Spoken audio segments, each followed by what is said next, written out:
Here's a prayer from Jude for you and me and people like us, okay? He concludes his book, Jude, his little book, with this. Now to him who is able to keep you from falling and to present you faultless before the presence of his glory with exceeding joy, to God our Savior, who alone is wise, be glory and majesty, dominion and power, both now and forever. Amen. God bless you. We're in the book of Acts and heading toward a closing.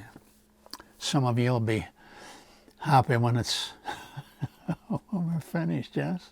Let's go somewhere else. Well, but you've less trouble with me in that way, don't you? Because I'm not always in the book of Acts. You think that's right? Well, if you've come this far, it doesn't really matter to you. And we're very happy about that. For I don't have any discipline or control. The only one with control around here is Linda, the bully, behind the camera. God bless you and thank you for being with us. In Acts 24, Paul is before Felix. Felix was a self-serving fella, loved money, a lot of bandits running around, and they got worse when he got there. But these governors and procurators, not many of them, if any of them, were worth anything. And when there was a time when complaints were being brought to Tiberius the emperor about how bad, how self-serving and selfish and fraudulent were the procurators, the fellows who governed the areas, and they were complaining about replacing them. Tiberius said, that would be a mistake. These fellas are like swollen flies. They've eaten plenty and stuffed themselves. Remove them and put new flies in, and they will be even worse than the ones they're having now. Very practical approach to things, eh? And, you know, who knows? Maybe it was an advantage. But no one with power should be taking advantage and oppressing those under them, whether they are religious church leaders, political, economist, whoever, anyone with power, to abuse it. Christ said to the apostolic group on that night in which he was betrayed, and they were arguing about who was the leading man, he said, there are two kinds of power: pagan power and my power. Now, pagan power, it shouldn't exist among you. Lording it over those committed to your care and your keeping is pagan. If you want to be the leader, you become the servant. He insisted that leadership was not a place where you looked to see how many people you could get under you. He insisted that if you really want to be a leader, you must see how many you can get under and serve them and help them upward. So we're back in the book of Acts 24. Felix hears Paul's message in 24:16, that 16 and following, that he had come, worked hard, and brought alms up for his people who were needy in Palestine. Well, at the sound of money and how he brought a lot to help a nation, that kind of thing provoked him. There was a chance for him to make money. And so he habitually would call Paul in to have a conversation with him. And though the text doesn't say this, because he is what he is and described as what he was by Josephus, he would no doubt look to see if Paul needed his help, and, he might reciprocate with a little bit of the, all of that mass of money. Eh? So, Paul's the speaker, 24, defending himself. And when Felix heard in 22, all that he heard, this is Acts 24:22.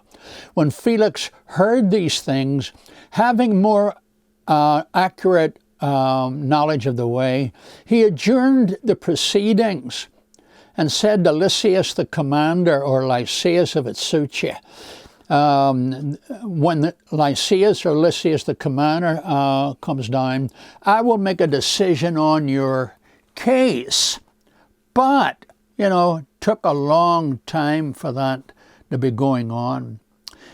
23, he commanded the centurion to keep Paul and to let him have liberty, and told him not to forbid any of his friends to provide for or visit him. Oh, he's grooming Paul for a wee handout, you see. And verse 24, Acts 24. After some days, when Felix came with his wife Drusilla, I told you, 18-year-old girl, he talked her out of divorcing her husband, etc.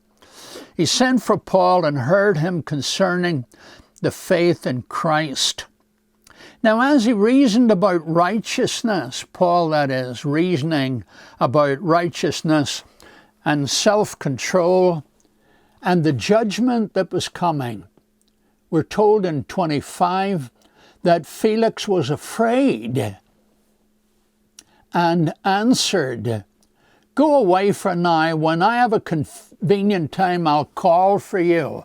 What he might have been hoping was that when Paul got here on this occasion, he would have said, you've been treating me very well, and I think you need to be given a bit of a boon or a bonus for all your kindness to me and that sort of stuff.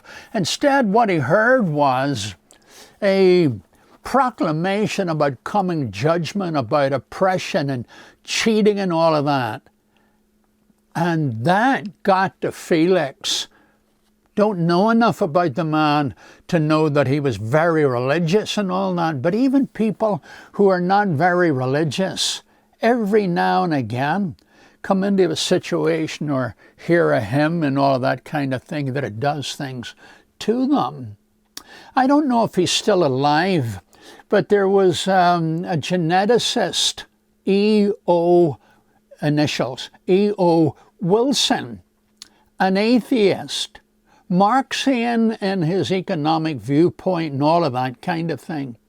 And he went to a big meeting where Martin Luther King Sr. was conducting it in the light of his son, don't you see? And as they were singing and all of that, the newspaper reporters that were there noticed that E.O. Wilson began to weep sore. So after it was over, they all crowded around him and wanted to know, well, what's all that weeping about? He said, oh, don't worry anything about it. He says, it's only tribal. I hadn't been to one of these for such a long time. And when I heard all of this that I used to know, it got to me. Well, Okay, so he dismissed it, and that was his decision, you see. But nevertheless, hymns and the sincerity of people and the devotion of people in speaking and singing to God and about God and all of that got to the heart of the man. You can't trust God. He sneaks up on you. He means to do you good, of course. But here's this fellow Felix. Okay, Paul's probably going to say some good stuff to me today. And comes Paul and starts preaching about judgment and sin and all of that kind of stuff, and frightens the life out of the guy. He said, all right, go on. When I've got more time, I'll send for you. 26. Meanwhile, he also hoped that money would be given him by Paul. All my talk about sort of guesswork, and here we have a straight statement of it. You thought I was just guessing, didn't you? So did I. I'd forgotten I'd read that. Meanwhile, he also hoped that money would be given him by Paul that he might release him. Therefore, he sent for him more often and talked with him. But after 2 years, get this, he has held on to Paul for 2 years, knowing there's no case against him, but still holds him for 2 years. After 2 years, Porcius Festus succeeded Felix. Felix was called back to Rome because of all kinds of complaints against him, and because it was thought, and probably correctly too, that uproar down in Caesarea occurred, and Felix was involved in it as a good political and some other movement. So he was called back to Rome, and Festus came to the province, verse 20, chapter 25, verse 1. And when Festus had come to the province after 3 days, he went up from Caesarea to Jerusalem. Everywhere outside of Jerusalem, you went up, because it was up in these, four hills, as I recall. But it was up high, which was not unusual. It was a citadel, a fort kind of thing. The temples were up there, not only to be near the sky and away from the earth, to make it holier, but also because it would be a fort. And when David took Jerusalem all those years, 1,000 years before Christ, when he took Jerusalem in the early days, he didn't take the citadel, the whole city. That had to be done a bit later when Joab went at Jerusalem and then took the citadel, the temple area. All right. When Festus had come to the province, after 3 days he went up from Caesarea, journeyed upward to Jerusalem. Then the high priest, another one, the chief men of the Jews, informed him against Paul, petitioned him, asking a favor against him, that he would summon him to Jerusalem, while they lay in ambush along the road to kill him. Well, we are urging you to let us make a judgment about these things up in Jerusalem. He would never have reached it. But Festus 25:4 answered that Paul should be kept at Caesarea, and that he himself was going there shortly. Therefore he said, let those who have authority among you go down with me and accuse this man to see if there's any fault in him. And when he had remained among them more than 10 days, he went down to Caesarea, and the next day, sitting on the judgment seat, he commanded Paul to be brought. When he had come, the Jews, it's an interesting picture that, isn't it? Here's this Roman fella sitting on the judgment seat, and here's this Jew, and it's the Jew who's under judgment, so it looks. But this Jew who is under judgment is the divinely called witness, called by Jesus and for Jesus as his spokesman.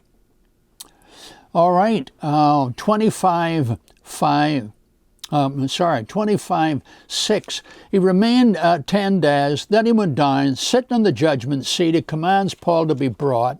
When he had come, the Jews who had come from Jerusalem stood about laid many serious complaints against Paul, which they could not prove. While he answered for himself, neither against the law of the Jews, nor against the temple, nor against Caesar have I offended in anything at all. Remembering now that he is a Roman citizen, Paul never went out of his way to be someone who would be a political insurrectionist. And this is important, this is critically important. Religion all the way back never was anything other than linked tightly and closely to politics. But Paul never went after the Roman political structures or anything like it. And in Romans 13, 1 and following, he called the church at Rome, give credit and taxes, whatever has to be done to the powers. They're all of God, and their business is to be ministers of good. Look, people cannot live together interdependent as they are without depending on different classes in society. No matter how much money you've got, you can't eat money. You depend on farmers. And the farmers depend on, and then there have to be mills. There has to be mills. There are roads, retailers, transportation, economic setups, jobs to be able to buy, to purchase, situations that enable people to become employable. All of these things. Governments, taxes watched, all of that, because we can't build roads all by ourselves. We cannot take care of ourselves. There has to be some kind of taxation of some form. It's got to be fair if it's going to be fair, of course. But the people all need one another. And so you have to be political in the best sense of that word, and you have to obey the laws. Comes a point where the laws are absolutely out of order, then you must do what Peter and John said early in the book of Acts, chapters 4 and 5. They told them, no more of that talking. That's the Sanhedrin, the Supreme Court of the Israelite nation. And they said, well, that's what you say. Judge for yourselves whether we should obey God or you.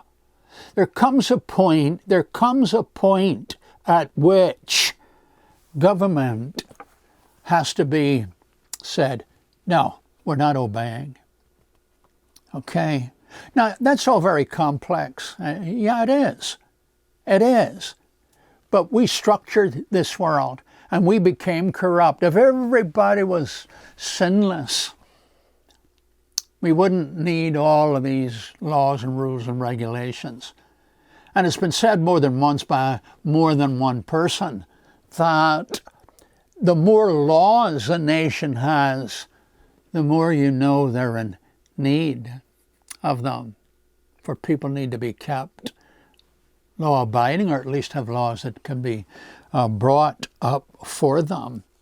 So, they make all the complaints. Verse 8, I have not offended anybody, he said, least of all the Caesars, the government.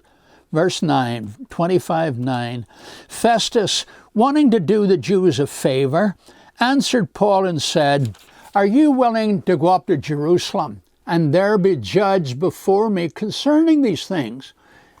So here's the story. He's a Roman. He's the boss man at this time. But he's in an area that is really troublesome. And Rome would send out people, procurators, governors and that. They would send them out to see to it that there was no rioting and no trouble leveled at Rome and how Rome governed. But that meant you had to keep yourself in good with the other big hitters in the land. So you did them all the favors you could do. And he wants to know from Paul, well, look, to keep things calm, because there had been some troubles, as we read earlier, where the Jews all did this, that, and the other, and tried to kill Paul and the whole thing. So he said, well, what about you going up to Jerusalem? And verse 10, 25:10, Paul said, I stand at Caesar's judgment seat, where I ought to be judged. To the Jews I've done no wrong, as you very well know. 25:11, for if I am an offender or have committed anything deserving of death, I don't object to dying. Something there, maybe something there about capital punishment. He said, if I were in the wrong and I deserved to die, let's get it on. Doesn't bother to me. Living, I serve him. Dying, I serve him. But if there is nothing in these things of which these men accuse me, no one can deliver me to them. No one can deliver. Festus, he's pointing his finger at. Imagine that. You can't deliver me over to them. Don't let them buffalo you. Treat me as I should be treated. I'm a Roman. And he said, I'm appealing to Caesar. 25:11. Then Festus, when he had conferred with the council, checked the mind. Could we get any kind of compromise here, that sort of thing? He turns to Paul and said, you've appealed to Caesar. To Caesar you will go. So he's sticking by the Roman rules. But wouldn't have if it had suited his purposes. Okay, 13. And after some days, King Agrippa, another one of the Agrippa boys, Agrippa too,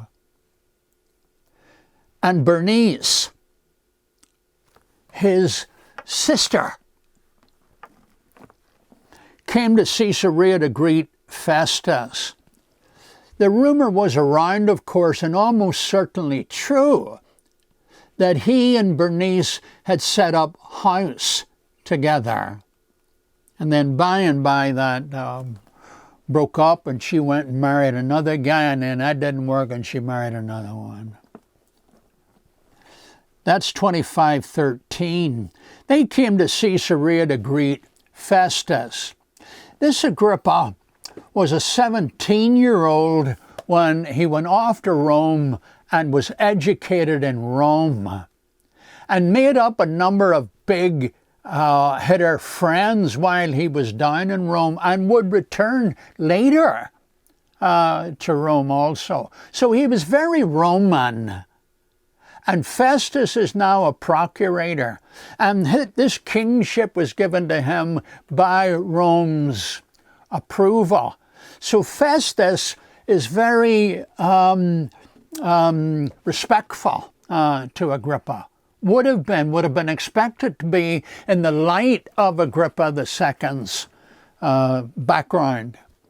So when the king comes up to visit him, it's a nice thing for Festus.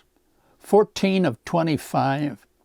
And when they had come there, had been there many days, Festus led Paul's case before the king, saying, there's a certain man left a prisoner by Felix, about whom the chief priests and the elders of the Jews informed me when I was in Jerusalem, asking for a judgment against them. To them I answered, It is not the custom of the Romans to deliver any man to destruction before the accused meets the accusers face to face, and his opportunity to answer for himself concerning the charge against him. Therefore, when they'd come together without any delay, the next day I sat on the judgment seat and commanded the man to be brought in. When the accusers stood up, they brought no accusation against him of such things as I supposed. But he had some questions about him and about their own religion, and about a certain Jesus who had died, whom Paul affirmed to be alive. Note this in his passing remark. Paul, he had died, this Jesus had died, but Paul affirmed that Jesus was alive. Paul had preached Jesus as king. I said earlier, you remember, that Paul was never interested in undermining Roman law. But every time he opened his mouth, these fellows are learning that while he isn't preaching politics, he's preaching truth that affects politics. Yeah. Paul's message never ended with the cross. It always ended with the resurrection of Jesus Christ. So, brought him in. Paul affirmed that he was alive, verse 20.